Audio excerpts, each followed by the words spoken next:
Oral presentation. Introduction. Listen and match. 1. Valentina Tereshkova was born in Russia on the 6th of March 1937. Her father was a tractor driver and her mother was a factory worker. She left school when she was 16 and went to work in a factory, but she continued to study and she did parachuting as a hobby. 2. The Russian government wanted to put the first woman in space. In 1963, they interviewed 40 women with parachuting experience. 5 of them were selected for physical and psychological training. Tereshkova was finally selected to go into space. 3. She went into space on the Vostok 6 when she was 26. She spent 3 days in space and went round the Earth 48 times. She married another astronaut later that year, and they had a daughter in 1964. She never went into space again. Oral presentation. 1. Anne Frank and the Holocaust. The 1920s and 1930s were very hard for the German people. There was a lot of poverty and unemployment. The Nazi Party and their leader, Adolf Hitler, promised to make Germany a powerful country again. In 1933, they took control of the German government. Hitler thought that the Jews were the reason for Germany's defeat in World War I and for its financial disasters. He believed that some races were superior to others, and he did not think that Jews were people at all. During World War II, the Nazis treated Jews very badly. There was food rationing in Germany, and Jews received less food than other people. They had to wear a yellow star on their clothes for identification, and in some cities they were forced to live in special areas called ghettos.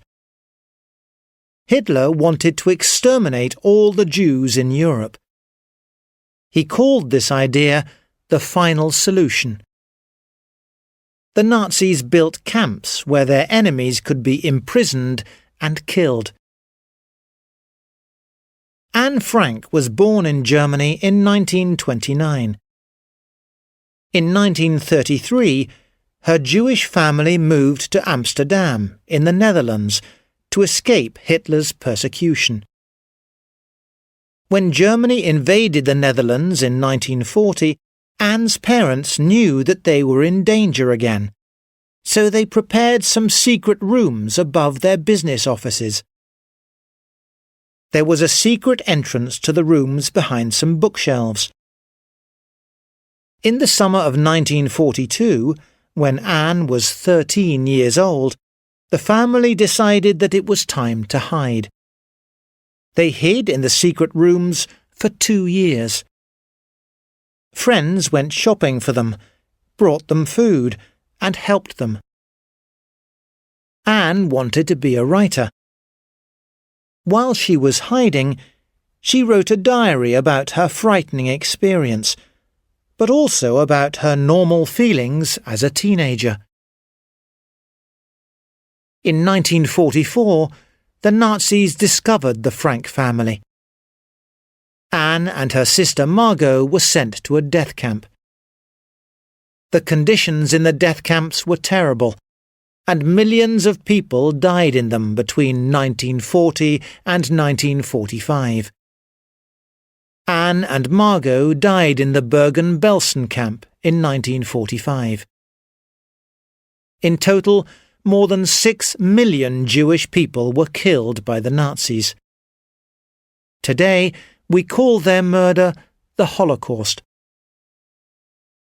Incredibly, Anne's father, who was separated from his family in the death camps, survived the war. Anne's diary was finally published in 1947. It is now one of the most popular books in the world, and it has been translated into more than 60 different languages. Anne Frank's life and death will never be forgotten. Oral presentation. 2. Tectonic plates, volcanoes and earthquakes. The Earth has 4 different layers. The centre of the Earth is called the inner core. The inner core is a ball of solid iron, about 2,400 kilometres in diameter. The temperature of the inner core is extremely hot, between 5,000 and 7,000 degrees centigrade. The next layer of the Earth is called the outer core, and it is made mainly of liquid iron. The next layer, the mantle, consists of molten or semi-molten rock. The outer core is about 2,300 kilometres thick, and the mantle is about 2,900 kilometres thick. The crust is the top layer of the Earth. The Earth's crust is an average of only 40 kilometres thick. Some parts of the crust are dry land, and other parts are covered by the sea. In the 1960s, scientists discovered that the Earth's crust consists of large separate pieces called tectonic plates. There are 7 or 8 very large plates and several smaller ones. The tectonic plates of the Earth are always moving. Over millions of years, the continents have changed their position. If you look at a map of the world, you can see how Africa and South America were joined together in the past. Today, America is moving slowly away from Europe and Africa, but only a few centimetres every year. Dramatic geological events often happen in the areas where different tectonic plates meet. Mountains, like the Himalayas and the Andes, were formed during a collision of plates. Sometimes, one plate is forced under another plate. This type of movement can create earthquakes, tsunamis, and volcanoes. Natural disasters are very frequent in the countries around the Pacific Ocean, like Japan, Chile, and the Philippines. The edge of the Pacific Ocean is sometimes known as the Ring of Fire, because about 75% of the world's active volcanoes are in this area, and 90% of the world's earthquakes happen there. The Ring of Fire exists because it follows the boundary of the tectonic Pacific Plate. New Zealand is a group of islands on the boundary between the Pacific Plate and the Australian Plate. New Zealand's mountains, the Southern Alps, were formed by tectonic plate collisions. The country also has frequent earthquakes and active volcanoes. In 2011, an earthquake damaged 100,000 buildings in Christchurch, one of New Zealand's largest cities. And in 2012, Mount Tongariro, a volcano in the Tongariro National Park, erupted for the first time in 100 years. Oral presentation. 3. Photography. The word photo comes from the Greek word for light. When light passes through a small hole, it projects an image, similar to a drawing, onto a wall. The image always appears upside down because light rays cross when they pass through a hole. Scientists from different periods in the past, like Aristotle and Leonardo da Vinci, knew about this phenomenon centuries ago. Then, in the 17th century, a special machine was invented called a camera obscura, meaning dark room in Latin, to demonstrate it. People used the camera obscura for fun. Some inventors added mirrors and lenses to project the image more clearly. The camera obscura and the photograph have had an influence on artists through history.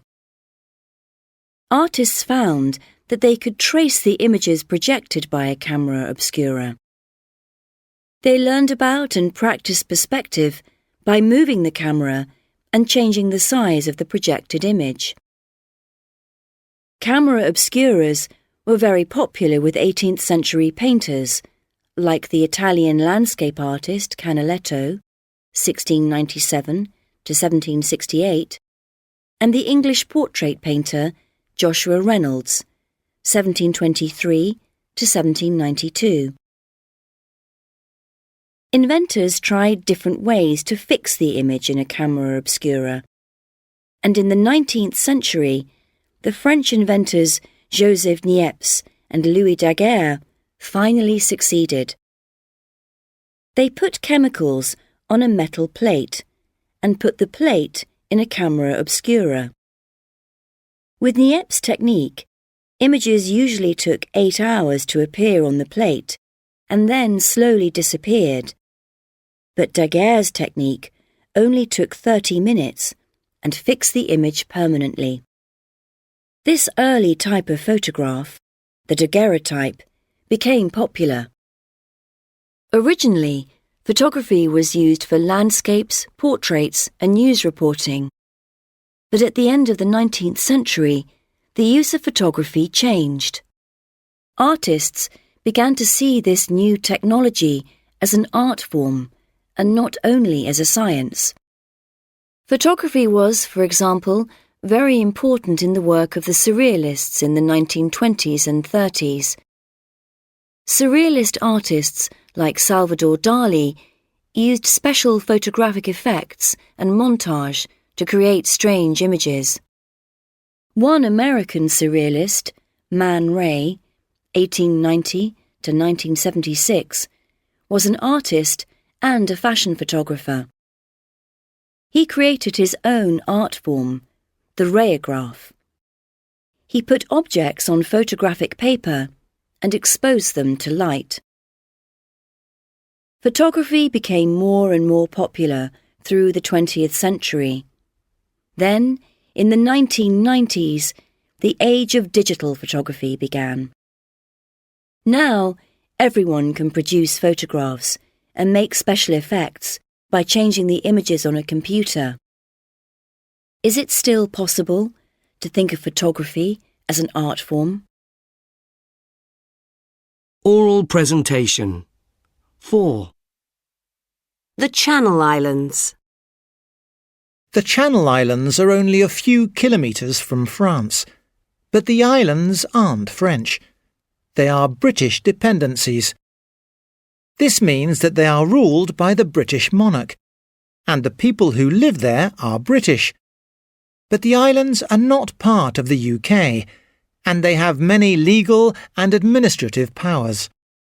Their special link with the royal family gives the islands a unique history.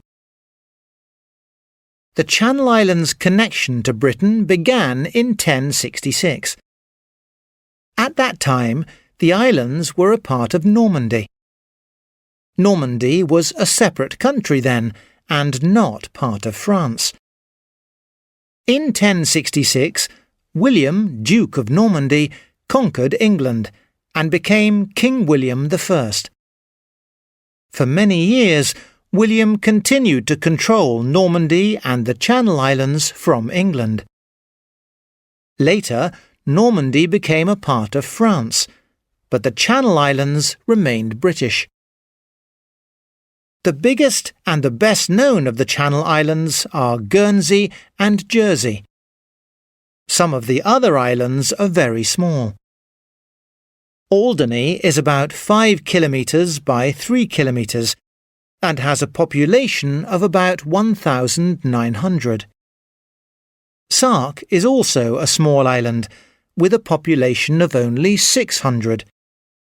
Vehicles aren't permitted on Sark, so visitors have to travel by bicycle or by horse and carriage. The main industries on all the islands are tourism and banking. Each of the Channel Islands has got a separate parliament and different laws.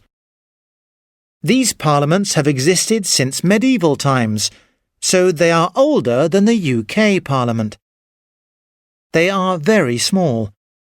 Alderney's Parliament only has 10 people in it. During World War II, the British government was defending Britain against an invasion by Germany. The government decided that it was not possible to defend the Channel Islands, so they didn't send any soldiers to protect the people. Germany invaded the Channel Islands in 1940 and occupied the area until 1945. Life during the occupation was very hard for the islanders. There wasn't much food because Britain couldn't deliver it. About 2,200 islanders were sent to prison camps in Germany, and hundreds died in prisons on the island of Alderney. You can still see German defences, tunnels and prisons in the Channel Islands today. The Channel Islands have an interesting culture. The official language is English, but the place names are often French, and some laws are written in French.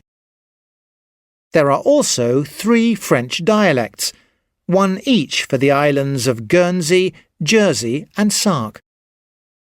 They are based on the ancient language of Normandy, and some old people still speak these dialects today. Oral presentation. 5. Inspired by Shakespeare. William Shakespeare, 1564 to 1616, wrote 37 plays and is one of the world's most famous authors. Shakespeare's plots have been adapted into books, operas, ballets, musicals and films. Here are 3 versions of Shakespeare's stories that put his characters into modern situations. The Taming of the Shrew. Baptista, a rich merchant in Padua, has got 2 daughters. Katharina, the oldest, is bad-tempered. Bianca, her sister, is sweet and shy. Bianca is in love, but she can't get married if Katharina isn't married. Unfortunately, no one wants to marry Katharina. Petruchio arrives from Verona, looking for a rich wife. He marries Katharina for her money. They argue and fight, but in the end, they have a happy marriage. The adaptation. 10 Things I Hate About You. In this modern Hollywood film, 2 sisters have the same names as Shakespeare's characters. The girls are students at an American school called Padua High. Bianca can't go out with boys until her older sister Kat has got a boyfriend. Bianca persuades Patrick, a rebellious teenager, to go out with Kat. They hate each other at first, but fall in love in the end. Hamlet. Claudius is the brother of the King of Denmark. Claudius kills his brother while he is sleeping and becomes king. He also marries his brother's widow, Queen Gertrude. The ghost of the murdered king returns and tells his son, Prince Hamlet, what has happened. Hamlet wants revenge and plans to kill Claudius and become king. The adaptation, The Lion King. The central story of this Disney cartoon, which is now also a stage musical, is the same as Hamlet. Simba is the son of Mufasa, the king of the lions. Mufasa's brother, Scar, wants to be the king and kills Mufasa. Simba, like Hamlet, leaves his home after the death of his father. The spirit of Mufasa appears to Simba and tells him to take responsibility, return home, and be king. Simba fights with Scar, who dies. Romeo and Juliet. Romeo and Juliet are teenagers from Verona. They fall in love, but their families are enemies. Later, Romeo visits Juliet's garden in secret and talks to her from under her balcony. Juliet is engaged to a man called Paris, but she marries Romeo in secret. Things start to go wrong for the couple when Juliet's cousin Tybalt kills Romeo's friend Mercutio in a street fight. The adaptation, Warm Bodies. The film Warm Bodies is a horror comedy romance set in the future. It has very obvious links to Romeo and Juliet, but in Warm Bodies, humans are at war with zombies. R is a teenage zombie who lives with a friend called M. The war doesn't stop R falling in love with Julie, a human girl. In one scene, R secretly enters the humans' part of the city and calls Julie onto her balcony. Oral presentation. 6. Two American sporting heroes. Jesse Owens. In 1936, the Olympic Games were in Berlin. Adolf Hitler, the German leader, wanted to show his country and his political ideas to the world. Hitler's political party, the Nazi Party, believed that white people were better than other races. But one athlete demonstrated in a spectacular way that this was not true. Jesse Owens was a 22-year-old black American athlete. He was the grandson of an African slave and became one of the USA's greatest athletes. In 1935, he broke 3 world records in an hour at the University of Michigan. Then, at the 1936 Berlin Olympics, he won 4 gold medals. In the 100 and 200 meters sprint, in the long jump, and in the 400 meters relay. Owens was the most successful athlete of the Olympics and showed that Hitler's ideas about race were wrong. Jesse Owens has become a sporting legend. A street near the Olympic Stadium in Berlin now has his name, and every year the USA's best athlete is given the Jesse Owens Award. Billie Jean King. Billie Jean King was an American tennis player in the 1960s and 1970s. The most important tennis tournaments in the world are the Australian Open, the French Open, Wimbledon, and the US Open. Together, these tournaments are called the Grand Slam. In her career, King won an amazing 39 Grand Slam tournaments, including Wimbledon on 6 occasions. King did a lot to help women in sport. In the 1970s, she campaigned for women to have the same opportunities and the same pay as men. In 1973, Bobby Riggs, a retired male tennis champion, challenged King to a tennis match. Riggs didn't think that a woman could ever win a tennis match against a man. This famous match became known as the Battle of the Sexes. It had the biggest TV audience ever for a tennis match. About 50 million people in the USA watched it. King quickly and easily beat Riggs. In the same year, she started the Women's Tennis Association. Then, in 2006, the National Tennis Center, the home of the US Open, was renamed the Billie Jean King National Tennis Center. King changed many people's ideas about women in sport.